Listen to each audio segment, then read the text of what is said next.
Μεταφορά αρχείων μέσω Drive.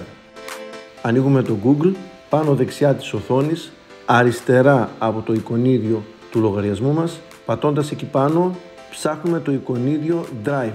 Στην οθόνη που θα εμφανιστεί, πατάμε νέο. Μεταφόρτωση αρχείου έπειτα και επιλέγουμε το φάκελο που έχουμε αποθηκευμένο το αρχείο μας, π.χ. εδώ το βίντεο. Πάμε στα βίντεο, επιλέγω το βίντεο, γίνεται μεταφόρτωση και εδώ μου εμφανίζει ότι το βίντεό μου, το αρχείο μου έχει μεταφορτωθεί. Εν συνεχεία πατάω δεξιά στις 3 τελείες και κάνω κλικ εκεί που λέει κοινοποίηση. Στο παράθυρο αριστερά που θα εμφανιστεί πατάω κοινή χρήση. Από προσαρμοσμένη το βάζω όλοι οι χρήστες που διαθέτουν το σύνδεσμο. Κάνω αντιγραφή συνδέσμου, τέλος, και μετά στέλνω το σύνδεσμο εκεί που θέλω για να κατεβάσει το αρχείο. Ελπίζω να βοήθησα. Αν σου άρεσε το βίντεο, πάτησε like και εγγραφή στο κανάλι μου. Να είσαι καλά, χαίρετε.